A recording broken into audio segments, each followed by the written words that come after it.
Okay, I'm going to look at Reinier. We have another very exciting item coming up on the agenda. Yes, up next is Caroline de Gruyter. I had a conversation with her that will be showed in the next hour. For the people outside of the Netherlands that are listening to this, we have a couple of national newspapers. One of them is NRC. It's a high quality newspaper, and Caroline de Gruyter works for NRC and has a weekly column there that is always about Europe and the EU. So she has an incredible amount of knowledge. And what is also a funny side story is that the first time we actually came in the news was in an article she wrote about Volt after interviewing Andrea Venzon and myself and Luid Italianer. And the headline was, "We want to bring a new energy to Europe." And after that, I got hundreds of messages on social media of people that wanted to help out with Volt. And that really kickstarted our movement in the Netherlands. So that is something that's interesting. And now I've talked to her again last week. We'll listen to it in the next hour. It's very interesting. Thank you, Caroline. And have fun. Enjoy. Okay, we're all going to watch it. Thank you, Reinier. On this computer. Yes, hello. Hi, Caroline. Hi. How are you doing? Fine, very well. Sitting at home like all of us. Yes. I think that's also for the people that will listen to this, they will probably be sitting at home as well. So yeah. With Volt, the pan-European movement, you of course know, we had all these cool events planned that couldn't continue. So we decided to move it online, as most people and most organizations are doing. And on Saturday, the 9th of May, which is Europe Day, of course, we have a radio / television show that will last from 1 till 9. And this is part of it. So thank you very much for taking the time to be on our show. It's very much appreciated. Good. So Europe Day, oh yes, and one more thing about this conversation. It is not necessarily an interview, but just a conversation. So you can also ask me questions if you okay. And for the people that are listening to this from outside of the Netherlands, Caroline de Gruyter is a journalist for one of the biggest and best newspapers in the Netherlands, who has a weekly column about EU or about Europe, which is always very interesting. A well-known journalist in the Netherlands with a extremely interesting knowledge about Europe. That's why she's our guest in the show today. Thanks for having me. You're welcome. Can you tell us a bit more about yourself and what your life looks like now? Gosh, what my life... Well, I think my life is not changing as much as other people's lives are, because many people, they always go to the office. They commute, they don't work from home, but I have worked from home since 1949. No, 1994, sorry, I'm not that old. 1994. So that's when I moved from Amsterdam to the Middle East as a journalist, to the Gaza Strip, to be precise. And started working from home from the Gaza Strip. And actually, Gaza has also taught me a lot of patience, because you would never know if you had electricity or not, or if there would be water, or you like to eat yogurt for breakfast. You never know. You never knew if there would be yogurts or not for during that month, or even 2 or 3 months. Sometimes there was no yogurt at all, and you couldn't go and you could leave. So that taught me a lot of patience, actually. And I like working from home. I travel a lot. All that is cancelled, of course. But I always come home and type my stories here. I'm working on a book. So I'm doing that too. The book is about the Habsburg Empire and the European Union. Uh-huh. And I'm it is sort of a comparison, because they have lots in common, but there are also many differences, of course. But it's actually rather, the more you look at Habsburg, I've lived in Vienna for a while. Yes. The more you look at Habsburg, the more you start thinking about what we have now. It's also pan-European. It's a collection of countries, of nationalities, several languages. I remember stories about the Habsburg Empire being very slow and having decision-making procedures that could last for years with all these formalities that need to be taken into account. Is that one of the similarities that we see perhaps, or what some people say about Europe, or what's that like if you make that comparison?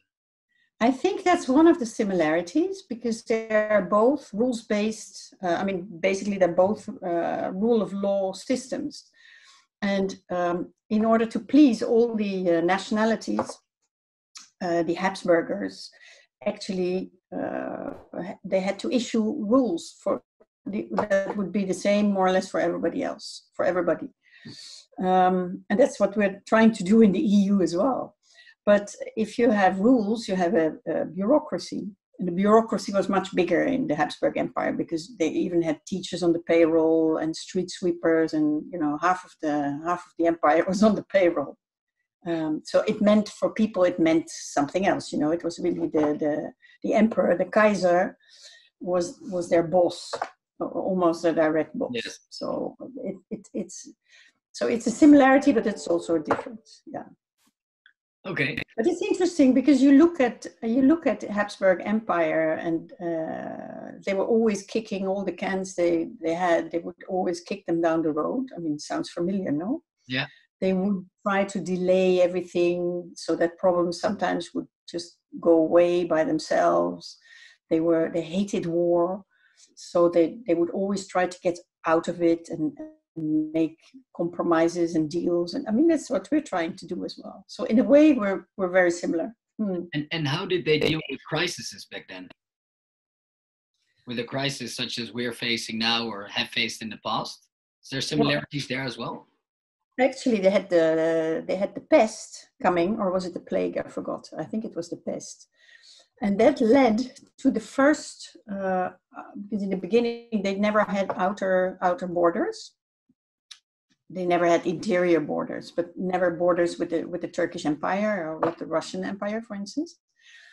And when the first big viruses, epidemics, came from Turkey or via Turkey, people traveling from there into the Habsburg Empire, they started to build like border stations where they put people in quarantine. So they didn't, people were allowed in, but they had to be in quarantine for, I believe, 40 days. And when you still go, I was in Dubrovnik not long ago in Croatia, yes, which belonged to the empire as well one day. And they had just renovated one of those buildings. Interesting. Yeah, and they hated it at the time because, these Austrians, they came all the way to build all this stuff for us, and we didn't see the use. But now people were saying in Croatia, at least they had a good system. And all the systems that we had afterwards, which were, basically Yugoslavia, a lot of mess, and then Yugoslavia, were all worse. So, yeah. Okay, interesting. And so the day that this will be broadcasted is actually Europe Day.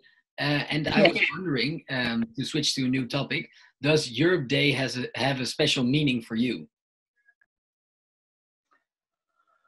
No, not so much. I'm not a person who really celebrates whatever days. I find all this stuff quite meaningless, actually.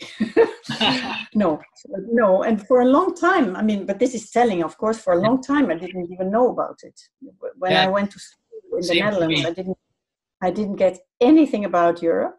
I went to a small gymnasium, a good school, and we had a very good history teacher. But all this, we learned about NATO and the transatlantic relations and the position of Germany till 1945. Yeah. And that was it. So I didn't know anything about it, let alone the 9th of May, what kind of a day it was. And I actually only discovered the 9th of May because I was living in the Middle East and I was invited for a reception there.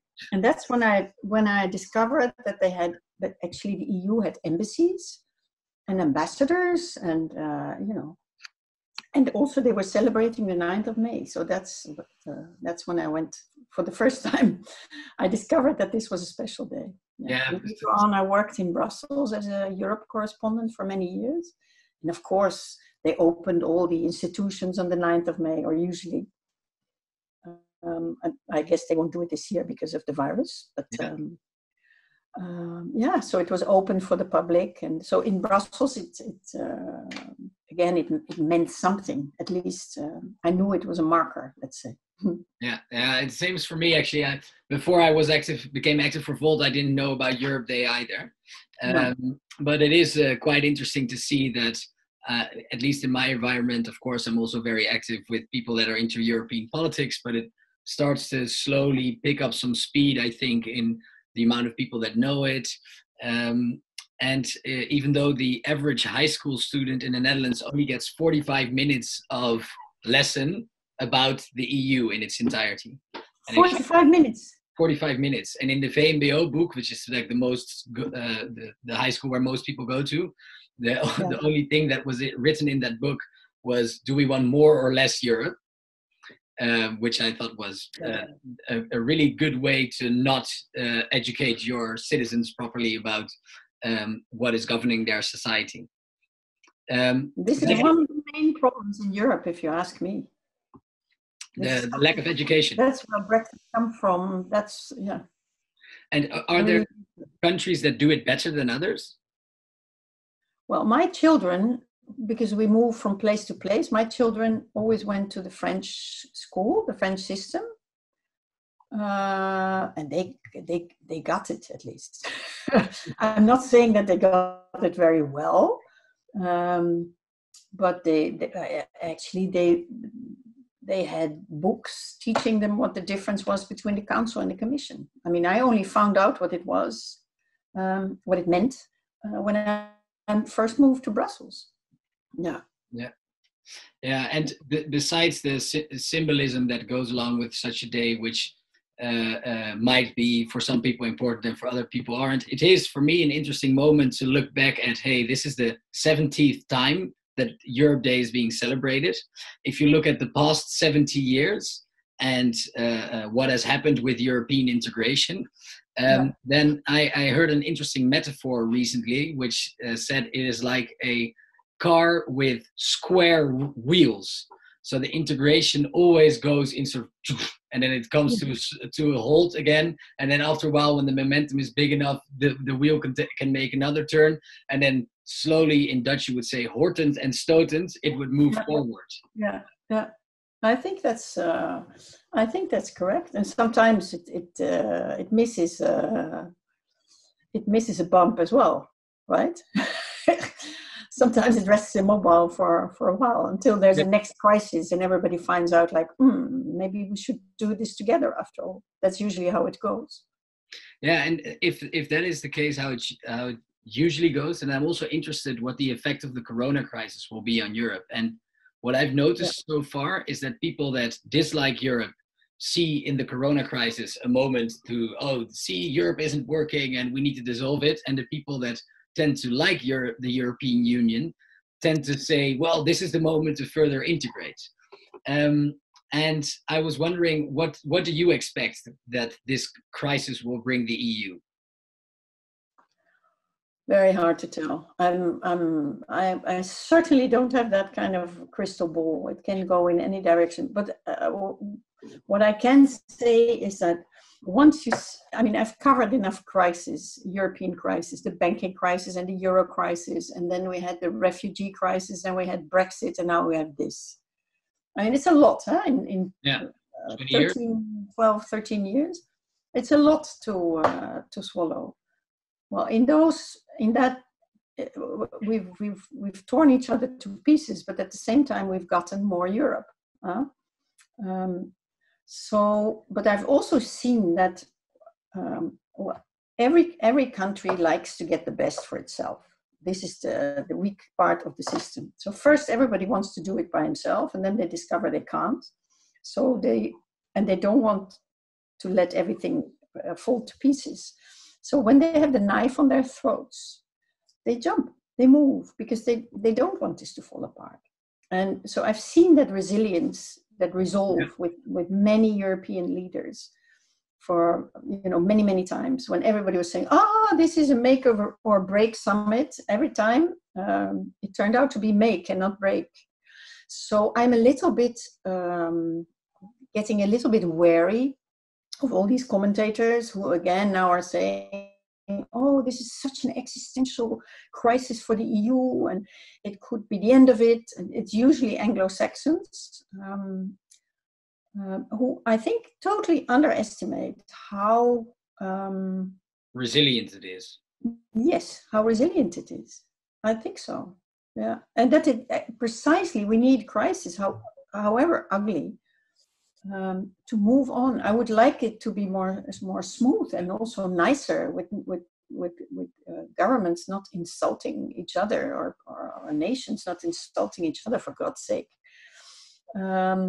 But this is how it goes, and I would not be surprised if it would. I'm not underestimating this crisis, and I'm not saying it's easy for Europe, and especially this one is not easy for Europe because this is a health crisis. It comes from outside, and Europe has no competence in the field of public health. Right? I've moved many times between countries in the EU, and I can tell you they all have different health systems, and it's just incredibly different, and it's totally national.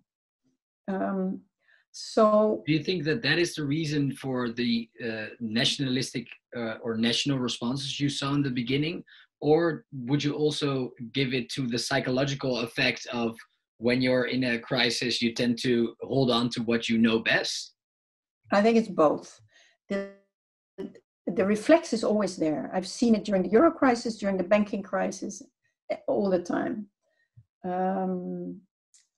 The reflex to first try to do it yourselves is very strong. And the governments do this on purpose, but often they don't even think about it. It almost comes natural. And then they see what a mess it becomes, or that it doesn't solve any problems. Actually, it rather complicates them usually. So then they start coordinating. And this is what you see now as well, because it is a health crisis, but it has severe repercussions for the internal market, for instance. I was talking to somebody today, and she was telling me that all the governments are constantly talking to each other to see, because their borders are closed. The internal borders in the Schengen zone are closed. Yeah. So people like you and me, it's very hard for us to cross a border. Yeah, most borders. Today, actually, I got a petition from people within Volt who want to who live in border regions and want the border to be reopened because it doesn't really have a positive effect on fighting the COVID-19 crisis, but it does have negative effects for our internal market and for individuals, for people. Yeah. But there's a lot of talks going on, formally and informally, and not just between central governments, but also regional governments and local governors, for instance. If there are problems where trucks get stuck, immediately they try to solve it, and usually they can. They even have apps where you can see how where the bottlenecks are, and everybody looks at these apps all the time because nobody wants this to follow up. So on the one hand, you see that Europe cannot do a lot except coordinate a little bit because it's not a competence that member states have given her. But there's a lot of spin-off on other issues, and that's where it can act, and it rather functions well, I think. Yeah, there's not much, but it works. And I think on the financial side, this has a huge impact. Yeah. On state budgets, on debts, on budget deficits, economically and socially. There you see that they've really learned, I think, from the financial crisis. Because it went so much. Back then, they had no whatsoever. They didn't have a rescue fund. They didn't have the ECB doing anything in the beginning because the ECB was only there to keep the interest rates stable. Yeah. That was its only job. And now we have, lots of tools in that toolbox. and they are very, very rapidly, they've been mobilized very rapidly. I mean, and yes, there's some ugly yelling and screaming going on, especially between the Dutch and the Italians, unfortunately. And for the rest, I must say, and that's really ugly and nasty. But for the rest, I must say, I'm not at all. I don't. I hear a lot of people saying that Europe, as usual, they don't do anything, and I don't agree with that. Yeah, because it's actually going quite fast, and they're taking big measures as well. It is interesting to talk about that a bit longer, because people from all over Europe will be listening to this, and I at least have gotten a lot of questions saying, Reinier, you're from the Netherlands. Why is your prime minister behaving like this? Why is your finance minister behaving like this? And to what extent do the Dutch agree with that? So I... As if you are your country. This is really the worst of the worst. Huh? Yeah, and especially I can see why some people could argue that way. I disagree with them, but I think also being so indecent in the way you bring your arguments is something I at least was ashamed about. An example that was not necessarily with the corona crisis, but slightly before that, is when Mark Rutte, our prime minister, took a book to the negotiation about the EU budget, book by Chopin, and said, well, they know what I stand for. I don't want to pay any extra, so I might as well read a book during the negotiation. And I think that if you agree to collaborate together, then that's just very insulting. Yeah, I agree with you. This was really bad behavior. And often it's not just the no that is so bad, it's the attitude that comes with it. Because what he was saying was like, let everybody compromise. I'm not going to compromise. But if you don't, Europe was built, Europe was not just built on compromise. It was built on values, right? Never again. Never, no war again. But for the rest, when you stay within the values, and we have a problem there too now, but when you stay within the values, you have all kinds of rules and regulations that are made just by compromise. So if you come into the big room and you say, I'm not going to compromise, I mean, suppose everybody does this. It's horrible. It's really totally the wrong attitude. I agree with you. And it's really worse than it was a while ago. We had a very bad period when we had in 2012, I think, around 2012, we had a far right party in the Netherlands sort of covering for the government, which meant that they could set all the limits. We don't want this, we don't want that, otherwise we will vote against you in parliament and your government will fall. So it meant that, government with support from this extreme right-wing party, basically. Yeah, they were basically controlling the government. Yeah, without bearing any responsibility for the policies. It was really bad. In those days, they were behaving in the same way. And then we had Brexit in 2016, the vote at least. And after Brexit, the Netherlands became much more cooperative in Europe because they were often ganging up with the UK on issues that they found important, and they could not do this anymore. So they had to choose their battles, and they had to do the battles themselves. And what you saw was they were trying to take the place of the leader of the Nordic liberals, which the UK had previously been.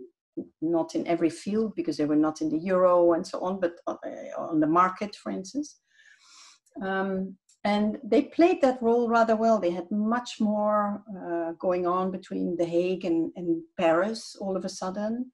They were fanning out all over Europe. They were trying to make proposals together with the Spaniards and others. And then, but it went wrong on the money. And it's partly an internal story. But it's also, I think, in the Netherlands, what I find is that people look at Europe not in a political way, but in a very transactional way. Yeah. It's like figures. How much do we get out of it? You know, this is how they look at Europe, and partly this is okay because everybody does that. But I think in the Netherlands it goes a little bit too far. And since the whole government is having that extreme harsh line on financial issues, on money, citizens hardly ever hear anything else. We have many parties in the government, and they all seem to agree on this. And those who don't agree, they have chosen to be more or less silent, not to blow up the government. So the whole atmosphere is like, we are right, and we are doing the right thing in Europe, and let everybody go to hell. Yeah. Yeah. And the interesting thing is that even 2 years ago, I think it was that Rutte gave a speech in Brussels saying that he finally saw that Europe was more than just an economic collaboration, but also a European, a Europe of values and of people. It's as if he forgot that entirely over the past 3 to 6 months.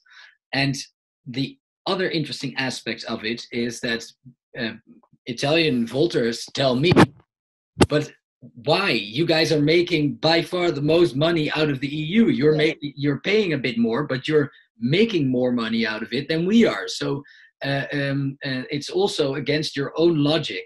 And what I thought was very disturbing is that I saw a Dutch professor, her name is Caroline de Gruyter, who wants to debate about how it is against our interest as Dutch people to have this firm stance in Europe, and she even received death threats because of just asking for that debate.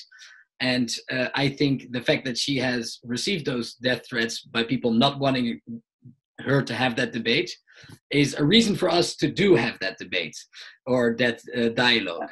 So I was wondering, how do you see that with the logic of it also being in the Dutch best interest to be less restrictive when it comes to Eurobonds and other financial aspects? I think it is extremely hard because the government, the Dutch are very much against Eurobonds, but we've had Eurobonds for many, many years.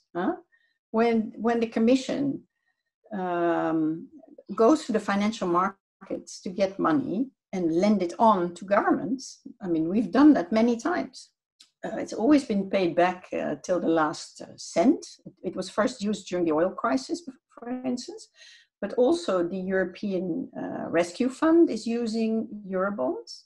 So we take our collective power and we borrow money cheaply and lend it on cheaply as well. This is what we can do, and this is what we have done for many years. So we have Eurobonds, and I think it's good that we have them. And I keep writing this too. But if the government is never talking about this, and they're just saying that it is bad, and we cannot even discuss it, how do you want people to understand? And much of the press is not actually writing about it either in that way. So yeah, you can hardly blame the people. I think what you see is that in every European country that has a stance on this issue, the people tend to agree with the governments. Oh, that's very interesting. That's new to me. For a large part, yes, because they don't hear anything else. They always see their own ministers on television. No, we will never get Eurobonds. Or the Italian minister in the other direction. I mean, it's like he will commit suicide if he doesn't get Eurobonds. You know, it's so emotional on both sides that and everything in between. And like this, it's the same with the multi-annual budget. So every citizen has an opinion about this, which is usually more or less the opinion that the government has. That is very interesting. I didn't know that, but actually it's quite logical as well. And I'm trying to make my mind up. When you go against it, like Caroline de Gruyter did, and what I did last week, I mean, I didn't have death threats, but I wrote things along the same lines. I mean, I had hundreds of messages and mails and so on. I mean, horrible, really terrible. Some people very much agreeing with me, very nice, but most of them, they were calling me a traitor, and you want to destroy your country. I mean, can't we have a normal debate here? Yeah, but this tells you that somehow we all have to climb out of the high trees and actually have that debate even more, I think. And have that debate even more. I totally agree with you. In a very serene way, and there are arguments for it and there are arguments against it. And but I think when you look at it, you're right. The Netherlands gets a lot out of the EU as well. But again, I think we have to be careful not just to reduce this to a discussion about money, because if you answer them, look. There's a study of the Bertelsmann Foundation. I think it was published a year ago, where you saw who profits the most, again in financial terms, from the internal market or from the EU. It is regions of the Netherlands, even Switzerland, because it's right in the middle, you know. Yeah. So yes, this is true, but at the same time, I mean, the EU is about more than just giving money or getting money out of this. It is about values. The EU was set up because before we always started shooting at each other, and now we are not shooting with munition any longer, but with words.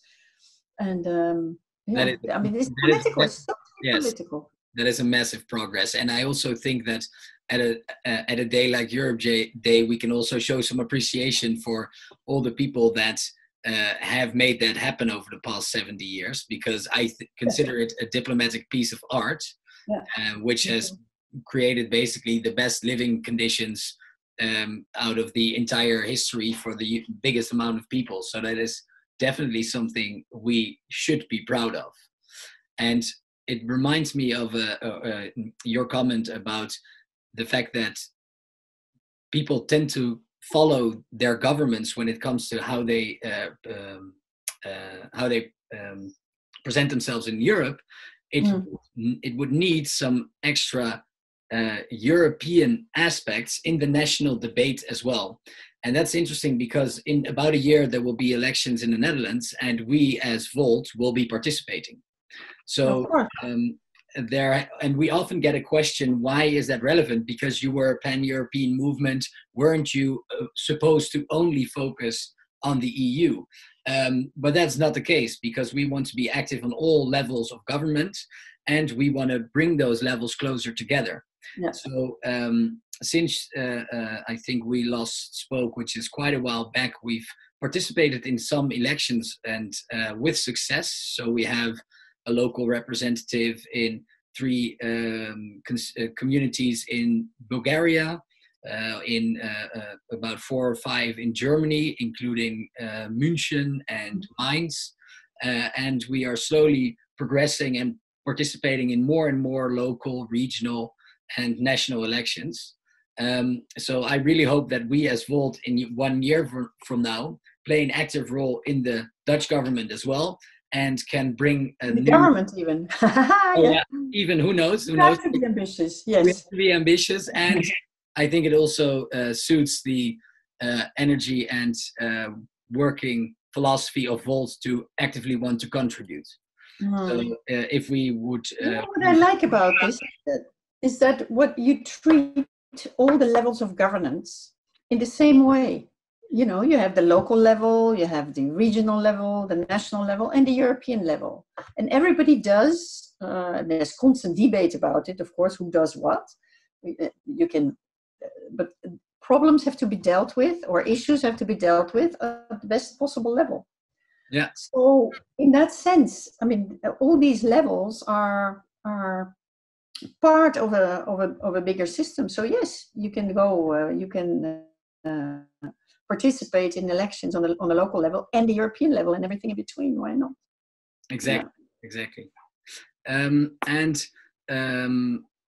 since last week, just before this will be broadcasted, we had a big European Volt event as well, and where we via Zoom. Yes, we were supposed to meet in Lisbon together, but now we'll be saving a lot of CO2, and we'll be completely online. Which for us is less of a transition than other organizations, because we already work online so much. But that is the moment where we defined our strategy for the coming 5 years towards 2024. And our goal is to eventually have 25 seats in the European Parliament with from at least 7 different countries in 2024, and form our own Volt group. And we think that that is a way to sort of pierce through the lack of European parties in the European Parliament, because we could then be the first one to truly achieve that and make a huge step towards having a better functioning European democracy. Right. So my question is, if you would want to create a European democracy, what do you think of that strategy to get there? And what other ways would you have for making a European democracy which is even more one democracy than the collection of national democracies that it seems to be now? Well, in my view, we have to strengthen the European Parliament and make it more representative, and also give it more power. I'm all for it. But in order to, already what you see in the European Parliament, which I find very interesting, is that even socialists and conservatives together in Brussels often agree more with each other than with their fellow party men and women in their own country, where they come from. So there is clearly something there already. But I think what we miss in the Parliament is precisely what you're trying to do is a pan-European party. And I want to be able, if Angela Merkel is so important in European politics, I want to have a say too. I'm always pissed off that I cannot vote in the United States, because it matters so much for us who the president is there. I think I should have a right to vote. I mean, I can't have it, but yeah, I know members in the European Parliament who are excellent, and they come from different countries, and I cannot vote for them, and I really regret it. And I think if you really want a good, a well-functioning European democracy, you need this, and it's. I mean, we need much more, of course. You will have the whole evening if we discuss this. But this is, I think it's a very important issue. And I've always, when I go to the Parliament and I interview a French MEP or somebody from Spain, they're always surprised. It's like, yeah, but this is for a Dutch newspaper. Are they interested in a French MEP?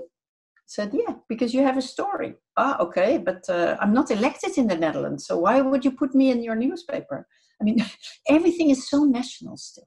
The Dutch journalists are supposed to interview Dutch MEPs, and the French, and the Spaniards, Yeah. And do you think because some people have their hopes set on the Conference on the Future of Europe, that will be a decisive moment which could potentially lead to some constitutional changes, which could have a positive effect on the EU the coming years. Do you think the Conference on the Future of Europe can play that role, and what do you expect from it? I expect nothing from it, because I think, frankly, if you really want changes in Europe, you just have to do it. You don't need a conference for it. I'm afraid it will become a little, I mean, it's always nice to have talking shops, and we need them too, but for real changes, you need the political will to change Europe. You need governments to let go of keeping everything purely national. That's what we need. And you don't need to change the treaties for that. Nobody wants to change the treaties at the moment. So I think what will come out of that conference, if we manage to get it, because it's delayed because of the virus. Yeah. So what we will get out of it is probably minimal. And then everybody will say, see, Europe is not delivering, and this was supposed to be the big game changer. I mean, it wasn't. I think this won't work. I think if governments really want to change Europe, as they say they will, they should give up their vetoes, and they should work much more cleverly together. And that would make a hell of a lot of a difference. And they should, if they promise to do something, they should follow up on it. And usually they don't. I think this makes much more of a difference than the umpteenth conference. Change Europe. Yeah. Okay, and so one of the things that we want to do as Volt is start a European Citizens Initiative, and over the course of the next months, people within Volt can pitch their ideas of starting a European Citizens Initiative. We'll vote on which one will start, and then you have several issues. Sorry, you have several themes or issues. So every Volter with an idea can pitch their idea. Okay, I want this to be our European Citizens Initiative, and then as a movement, we will pick one and we will strive to make that happen. So my question to you would be, if you could start a European Citizens Initiative, what would you start it for? Gosh.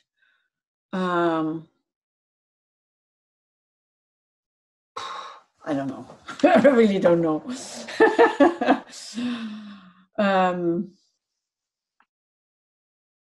What can it be? I mean, there's so many things that have to be done.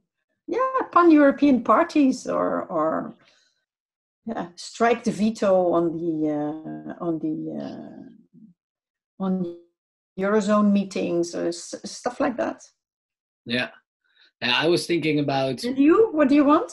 I was thinking about either the stopping the vetoes when it comes to foreign policy, or trying to get a high-speed train network that connects all capital cities in Europe, to limit the amount of continental flights because currently we as Volt want to also come together from time to time. And if you want to use the methods with the lowest CO2 output, you need a lot of time and it becomes very expensive. So that could be a nice way to get a lot of also jobs while you are creating this new infrastructure, and help tackle climate change. So those are two things I was thinking of, but we'll vote on it together within Volt. So let's go for the veto to be abolished on foreign policy or Eurozone policy. Yeah, it would be cool. I think that the veto on foreign policy, the interesting thing is that even our current Minister of Foreign Affairs, Stef Blok, I think a year ago said to abolish the veto. And he was from the VVD, which is a party that's not that cannot be described as pro-European. So even he sees that it's the best way to have a voice in the world that actually has impact and has something to say. Yeah, he's right. I hope he really believes that. If he would really believe it, he would go for it. And the Dutch are still using their veto from time to time in foreign policy. So there again, you don't need to change treaties. You don't need to open all of that, and you just do it. It's political will that is lacking. Yeah, and I think that. Remember how the Dutch were blocking the new enlargement with North Macedonia and Albania? That was a Dutch veto. And they did it. If the minister, I can't remember, the minister said this a year ago, well, they did it during the past year. So if he's serious, he should give the right example. Yeah, I believe so too. I think one last topic that I would like to address with you is the debate that's been going on in the past few weeks as well about Poland. It is a recurring theme, and how they are handling the scheiding der machten. Can't really think of the English term now. Separation of powers. Yeah. Yes. The separation of powers. Separation of powers. Yeah. And what's your view on that? Well, it's very, very difficult because on the one hand, we all know what is in the treaties and the Poles know it very well. And we're not just talking about the Poles, we're talking about the Hungarians as well and some others that are in Eastern Europe or even Austria sometimes during the previous government. Clipping the wings of the press and of the judiciary and so on. And anyway, maybe they would not have gone that far, but it's not just Eastern Europe. So there is a tendency now, but at the same time, if they do this and violate European treaties, it's very difficult, very difficult to act. So far, I think what we can do politically, it doesn't work. We had Commissioner Timmermans going to Poland and Hungary all the time, and they couldn't stand the guy. So if he would say A, they would do B, or vice versa. So I think the political effort was not very successful. They felt belittled, and it actually reinforced them in their stubbornness. But what you do see is that Europe's judiciary is actually much more successful. So whenever the Parliament or the Commission goes to the Court of Justice in Luxembourg, and the court condemns Poland or Hungary, well, they've done so with Poland, actually the Poles step back because they know that if they disobey, first of all, it's going to cost a hell of a lot of money. You pay like $500,000 per day or something. It's amazing. But second, they know that they set themselves apart from the European rule of law, because there is a rule of law. Many people don't even know it. So they will give the signal also to investors. Like in our country, your money is not going to be so secure because we don't have an independent judiciary anymore, and I think this is not what they want. So far, but fingers crossed. So far, this road is much more successful. So the legal battle is much more successful than the political battle, and I hope we can continue the legal battle, because if the legal battle doesn't work, there's no other way. We cannot send in the army, can we? No, it's their country. There's a third way. They have to change their laws. They have to, or change it from the inside out. If we manage to get a Volt group there that would be big enough that could share a different message, then you could steer the debate in that country to a new direction. Yeah, well, they're actually in Hungary and in Poland, in both countries. There are big chunks of the population. Momentum in Hungary, for example, who are with us on this issue. Yeah, who are telling me and other Europeans, like, you have to help us to do this battle. They're counting on us. And Timmermans is always saying this as well. On the one hand, he always gets vilified when he gets there, but on the other hand, he's very much encouraged by lots of also young people. I mean, older people too. But, in the European Parliament, when will these opposition groups win the elections there? I don't see it happening in Hungary very quickly. Maybe more in Poland, but it's very difficult there too. Yeah. So to round up this conversation, I one remark that you said, I don't have a crystal ball. Nobody can really predict what it will be like in the future in Europe, and it can go both ways. I see that the same way. It can really go both ways, and which way it will go to depends on the amount of people that are willing to organize themselves and make one of both ways happen. Mm-hmm. And I think that's, for us within Volt, one of the big drivers as well, to organize ourselves, to get our message out there, and to make sure that people choose a path that we see as the best way forward to live in a society where we can uphold the freedom and the values that we've had in the past 70 years and lead the world in the battle against climate change and upholding human rights. So with a stronger and more integrated Europe. So that's what we're going to do in the coming 70 years, to focus on in 70 years having two new people and letting them have a conversation like this and reflect back on the past 140 years. Right. That sounds like a good marker. Yeah. Yeah. Yes. Well, thank you very much for this conversation. I'm going to start the recording now. Is there any last message you want to share? I have one message. You have a beautiful painting behind you. What is it? Thank you very much. I love it. It's a sea, but... Yes, it's a sea close to where I grew up, and it's a friend of my parents who is a painter himself. And he paints a lot of seasides, actually. So this one specifically appealed to me. Super, super nice, super beautiful. Thanks. Give all the viewers a still as well. Nothing to do with Europe, but I've been looking at it for now, like half an hour.